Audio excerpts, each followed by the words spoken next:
ustedes han escuchado, yo sé que ustedes nunca le han pasado porque mis amigos lo defienden muy bien. Comercio, marihuana, ya. Derivado del comercio, cuando están ahí con la policía, de pronto, ¿qué surge? El combo. ¿No? El cohecho. ¿Sí o no? El combo cohecho. Los llevan a control de detención ambos, ¿cierto o no? Pandilla. Pues póngale todas las que quieran, pandillas, si quieren ahí el chingado cohecho, todo lo que quieran, todo lo que ustedes quieran. Yo tengo una pregunta, ¿se pueden dar para control de detención ambas, no? Claro que no. Y por eso se los estoy diciendo, paso 1, paso 2. Para detener a una persona, primero debe haber un hecho objetivo y después se le detiene. Aquí el hecho objetivo fue el comercio. Después de esto, el sujeto estaba detenido. Cuando esto ocurrió, ya estaba detenido por el comercio. Y después se da el cohecho. Para detener a una persona, primero se da objetivamente el hecho y después se le detiene. Aquí, estando detenido, se dio el hecho objetivo. Está al revés. ¿Puede haber flagrancia ahí por el cohecho? No hay flagrancia. Porque para que se pueda detener a una persona en flagrancia, primero objetivamente se tiene que dar el hecho y después se le detiene. Aquí ya estaba detenido por la hipótesis de comercio. Y al estar detenido por comercio, el cohecho debe ser sin detenido, porque ya no hay hipótesis de flagrancia. Sin embargo, se los envían y las califican y los vinculan por ambas, ¿cierto o no? Y eso tienen el protocolo sobre la legalidad de las detenciones de la Corte que les he dicho, que lean. Porque les dice bien claro y trae exactamente la hipótesis de comercio y cohecho en el ejemplo que pone la Corte. Y les dicen, no puede haber, porque aquí ya estaba detenido por la hipótesis de comercio bajo la flagrancia. Por tanto, el cohecho es un delito posterior a la detención y no anterior. Este delito es indetenido, porque no hay ninguna hipótesis de flagrancia. Y luego, si no hay comercio, imagínatelo, porque los pueden llevar a control de detención, sí, para el control de detención, y si pasa el control, formular la imputación por ambos. Si pasa el primero el control, si no pasa el control del cohecho, el comercio, no hay formulación de imputación. Y si no hay formulación de imputación, tendría que ser sin detenido por ambos, ¿no? O sea, se los digo porque esta circunstancia, que es muy sencillo de explicar, es lo que la Corte dijo. Los particulares, para poder detener la policía a alguien, objetivamente tiene que establecer la existencia de un hecho con apariencia de delito. Es decir, un hecho que todos, a simple vista, pudiéramos considerar que es necesario detenerlo. Y después de ello, se procede a la detención. No primero se detiene y después se da el hecho.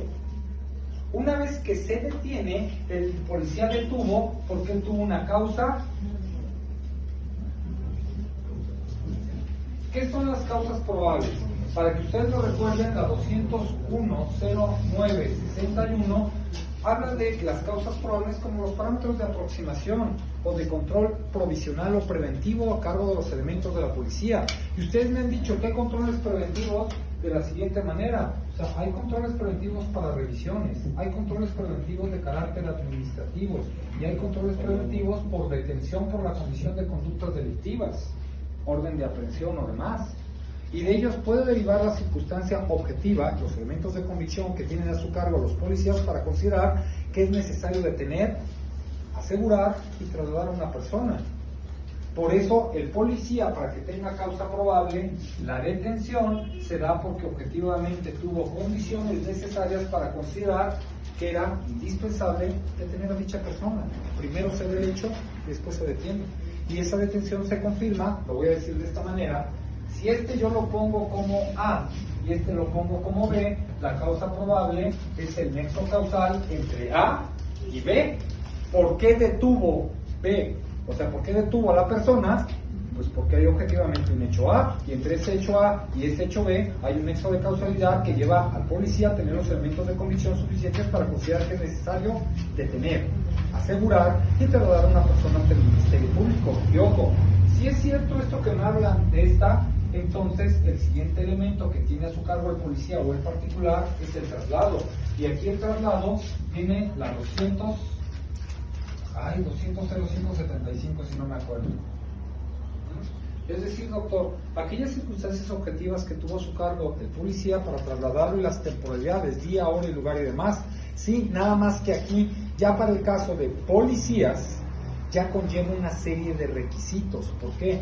Porque recuerden ustedes que derivado del caso Rosendo Radilla, la autoridad que tenga una persona, sea porque se lo entregue un particular o sea porque lo haya detenido, tiene la obligación una vez de la detención de hacer el registro inmediato de dicha detención. Y entonces el policía como primer respondiente antes de iniciar el traslado debe de practicar dos tipos de registro: el Registro Nacional de Detención y el informe de policía homologado, el IPH. Son dos tipos de informes que persiguen circunstancias diferentes. Sin embargo, ustedes tienden a identificarlos como la misma información. El informe de policía homologado es un informe que incluso el artículo 18 de la Ley Nacional de Registro de Detenciones dice que es independiente al registro porque es de orden interno. Cuando dicen, y se habló a TCA o a CRIT y tal, son registros de orden interno de la policía que ustedes no los pueden consultar porque son registros internos.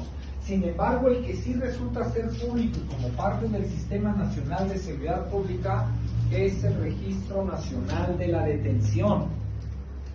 Ese es el público y ese es el que ustedes pueden tener acceso a través de sus teléfonos celulares. Oiga, pero ¿por qué nos dice? El Registro Nacional de la Detención es una obligación constitucional, por eso el primer respondiente tiene la obligación de hacerlo. Oiga, doctor, ¿por qué? Todas las autoridades dentro del ámbito de su competencia deben de proteger, respetar, hacer cumplir los derechos humanos que quién sabe qué. ¿Sí me explicó? El policía es una autoridad. ¿Por qué surge el Registro Nacional de la Detención? Para evitar lo que ustedes llaman como desaparición forzada. Por tanto, este registro desde la ley